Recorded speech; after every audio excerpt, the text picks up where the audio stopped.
famously infamous. I'm your host, Kevin Linke.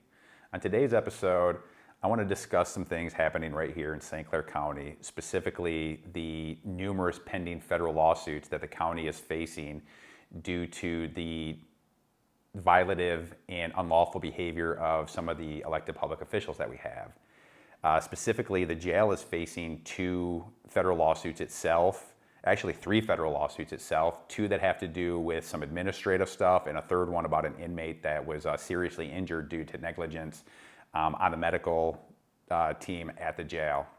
The first lawsuit I want to talk about deals with former Lieutenant Scott Jones, who was forced to retire, as you can see on the screen, due to his proper handling of the current sheriff's brother, who is also a deputy.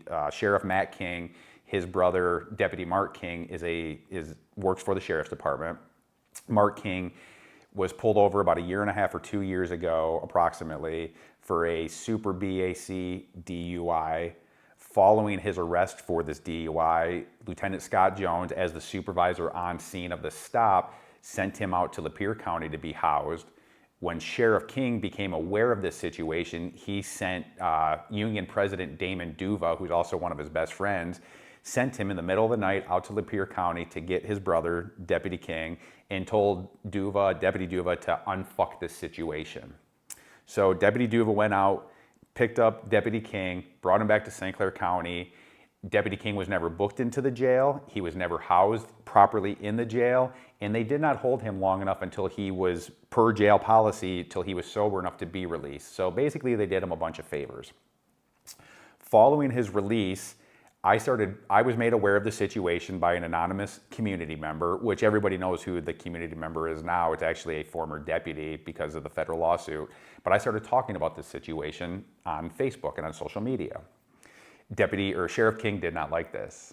And so Sheriff King, Under Sheriff Jim Spatafor, and third in command, Captain Matt Pohl, all decided to go after Lieutenant Jones and accused him of being my leak. And mind you, I had never met Scott Jones. I didn't know what Scott Jones looked like. I never had any contact whatsoever with Lieutenant Jones.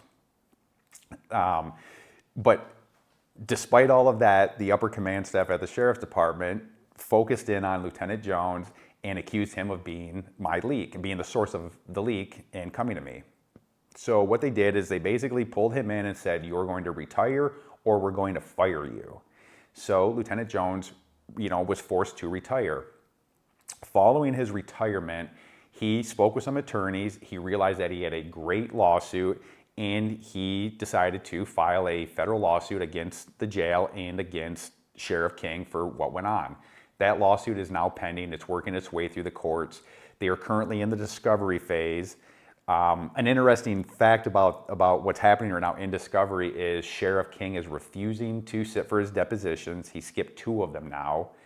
And Under Sheriff Jim Spatafor has also refused to sit for his deposition. Captain Matt Pohl underwent his deposition, but the other 2 don't want to do it for reasons unknown.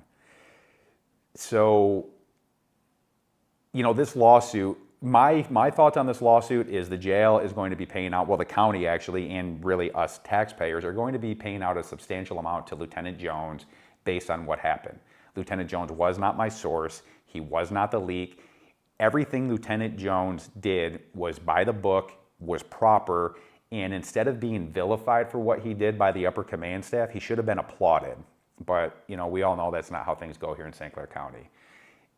People like Captain Pohl and Under Sheriff Spatafor and Sheriff King, they don't like when, things don't go their way, and they really don't like when they can't control situations the way they want to. And that's exactly what happened here. And instead of just admitting that they were wrong about Lieutenant Scott Jones being my source and being the leak, they decided to, basically fire this man. And this had a profound effect on his insurance or on his retirement benefits and different things of that nature. And the end result, like I said, is going to be that all of us taxpayers are going to be paying out the settlement that is going to have to be paid to Lieutenant Jones. That's just one lawsuit. A second lawsuit the jail is facing, again based on the administration and the upper command staff, has to do with the denial of good time for contempt sentences. Now, mind you, state law says that every county jail inmate, despite the nature of their conviction and the nature of their sentence, is entitled to good time. There is a state statute on this. There is Michigan Supreme Court case law on this, long-standing case law. But St. Clair County decided that they don't have to give good time on contempt. Now, I have personally contacted almost every other county jail in the state of Michigan to find out if any other jails don't give good time on contempt. Every other jail says, no, absolutely, if you're in for contempt, you get good time. Everybody in our jail gets good time per state law. But St. Clair County is always the anomaly, and they think they can do what they want. So the jail is being sued over this issue. And this isn't just a single plaintiff. Mind you, I am one of the co-plaintiffs of this lawsuit. I also have another co-plaintiff. But this case is now working towards a class action lawsuit. And we're looking at hundreds of potential litigants that are going to be part of this class. And we're talking a very substantial payout that's going to come out of, again, county coffers, i.e. county taxpayers. You know, this was pure incompetence. This was pure ineptness. This was pure unethical behavior on the part of not only the jail, but also the administration and some people in our local courthouse. The third lawsuit that is the county or the jail itself is facing, and the county, has to do with an inmate that was housed in the jail. I don't remember the nature of her sentence or why she was there, but she was housed in the jail in the women's wing, and she was placed on a top bunk, and at some point she had some type of a medical emergency or something happened and she fell out of her top bunk. And she fell down off the top bunk onto the concrete floor where she injured herself. She couldn't move. So how did the jail respond to this?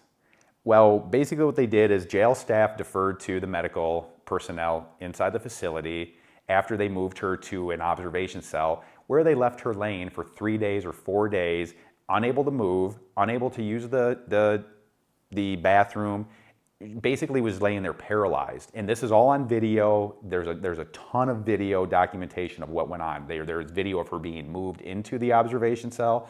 There is video of her housed in the observation cell, laying on the floor, you know, deputies and medical staff coming in and checking on her and not doing anything. She was ultimately taken to the hospital and is suffering from long-term medical issues because of this. She has also filed a lawsuit against the jail. So that's 3 huge lawsuits the jail is facing, and they are going to lose all 3 of these lawsuits. I just want to be clear here. These lawsuits, these are good lawsuits.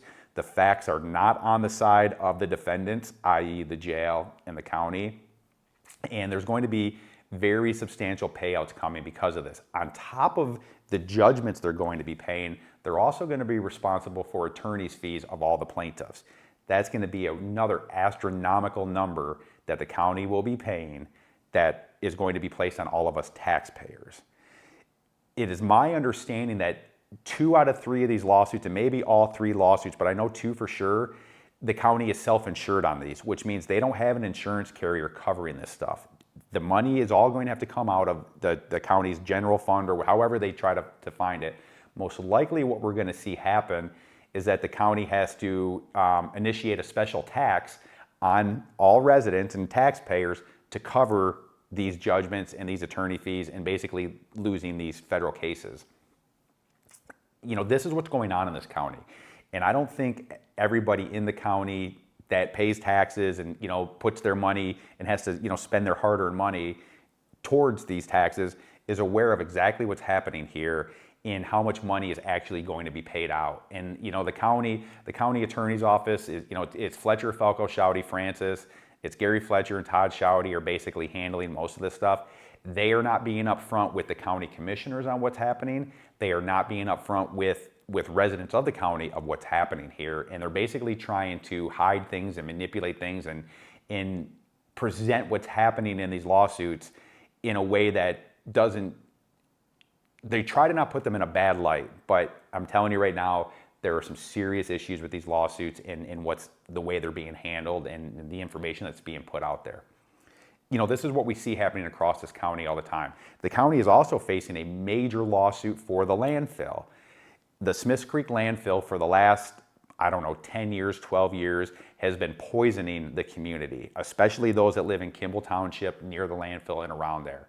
Former county commissioner and chair of the county commission, Jeff Bohm, had signed a deal to bring in this experimental program into the landfill, a way to sell off some byproducts. They had some gas byproducts and some different things, and basically presented it as a way to generate revenue. Well, when you dive into it and you start looking at the things that are happening, you find out that there was no revenue being generated, and actually they were operating at a deficit, and they were taking the money from the landfill for this experiment and using it to pay for another one of the pet projects of former Commissioner Jeff Bohm, who I call Old Perv, over to the convention center in Port Huron, which I believe is owned by the county, because that was also operating at a major deficit, like a $500,000 a year deficit. So they were taking the money from the landfill, from the experiment at the landfill, to prop up the convention center. Thankfully, county voters last year in this last election voted Jeff Bohm out. He has now been replaced by new county commissioner Robert Felix, and Robert Felix is very well informed about what's happening at the landfill. He lives out in the area. He did a lot of research during the election and leading up to election day and informed the public of what was happening there, and he was ultimately elected because of his efforts. They are now addressing the situation at the landfill, but it is my understanding that Eagle, which is the environmental protection agency basically of Michigan, they are going to be hitting the county with some major fines over what's happening at the landfill. I'm talking, $3, $4, $5 million possibly, on top of the class action lawsuit that's pending or is ongoing from residents around the landfill. So it's another huge lawsuit that the county is facing. The county is in danger when all of these federal lawsuits conclude. The county is in danger of going bankrupt. And that's not, I'm not being, I'm not exaggerating here. This isn't fear mongering. These are facts. This county is facing major federal litigation due to, the actions of a few. And these few are about to cost all of us a lot of money, and I think that's very problematic. I believe that county taxpayers should be privy to all of this information. I think it should be being talked about much more in the community and highlighted much more, because ultimately it's going to be all of our money going out to pay these people. And these people deserve their money. The landfill residents that were affected, they deserve to be compensated for, the stuff that went on. These litigants, for the good time, they deserve to be compensated. They were held in jail. And mind you, like I said, I'm one of the plaintiffs in that lawsuit. I'm actually the one who originally filed the lawsuit through outside legal counsel and one of my federal attorneys, Philip Ellison. We were held in jail longer than we should have been there. And it doesn't matter why we were in jail. It doesn't matter how long we were there. We completed our sentences and we were denied state-mandated good time, which violated our due process rights. That's an issue. This woman that fell off her bunk, she's going to have lifelong medical issues now because of the negligence of the medical staff at the jail. She deserves to be paid. You also have Lieutenant Scott Jones, who I believe is a 24 or 25-year veteran of police work. He's been at the sheriff's department a very long time. He was, by all accounts, a good cop. He did the right thing at the time with what happened with the stop with Sheriff King's brother, Mark King. And he deserved to be able to finish out his career the way he wanted to, and he deserved to retire when he wanted to, not be pushed out because Sheriff Mighty Mouse, got a stick up his ass and wanted to make an example out of somebody because he was trying to come after me, and he wanted to show people, not to associate with me. Because I'll tell you this is what I know for a fact from people inside the department. Sheriff King, Under Sheriff Spatafor, and Captain Pohl were pulling everybody in that department into their offices, and they were interrogating them and they were grilling them about me and about if they were in contact with me, because they couldn't figure out who the leak was. And there was no real leak. The call with Mark King went out over the scanner. He was booked. He was arrested. People knew about this. There's no leak here. People just knew about the information at the time and they talked about it, which is proper and acceptable, and what needs to happen when the sheriff's brother, who is also a deputy, gets pulled over for a super drunk driving. This was a bad situation that was made much worse by the sheriff himself. So I think it's incumbent on many of you in the community to do a little bit more research into this stuff and become a little bit more aware of the things that are happening. Because you're going to probably see at some time a special tax get levied, and you may wonder what it's going to be about. Well, it's going to be to pay off all these lawsuits. So, as these cases progress, we will highlight this some more, and I'm going to do some future episodes where I will break down each one of these cases, and I will really get in depth with them, and I will lay out the facts for each one, and many of you out there can draw your own conclusions. I imagine a lot of you already know what's been going on here, but for those of you that don't, you're going to want to figure out what's happening here. You're going to want to be informed. This stuff needs to stop. We need new people in place. We need morals and ethics and values in place, because we lack all of that right now with some of the public officials we currently have calling the shots here. I will say that the Board of Commissioners, the new board that's sitting, they are making tremendous strides in undoing a lot of the bad things that have been happening here. And they are taking action in a lot of issues to clean up the mess that St. Clair County has been for a while. And I applaud them for what they have been doing so far. They started at the beginning of the year, and they came out of the gate at full speed. And it's really been a breath of fresh air to finally have some public officials in place that care about their constituents. They understand that they are elected to be the people's voice, and they are out there doing what they are supposed to do to protect the people's interests, not their own interests. Because what we've seen from all these prior public officials, as far as Jeff Bohm and Pauline Rep, the mayor of Port Huron, and even Fletcher, Falco, Shouty, Francis, everything they do is to serve their own interests. They don't care about any of us. They only care about themselves, and they sit out there removed from all the nonsense that's happening here. And we're slowly seeing that change. And so, like I said, I really do applaud the new Board of Commissioners, and I'm excited to see how things transpire moving forward. So check back in here as we update these cases, and like I said, I will do some episodes where we really dig into these and I lay everything out there. So thanks for joining us. As always, like and subscribe, check us out, share us, and keep following along, because this is going to be a wild ride for everybody. We'll see you soon.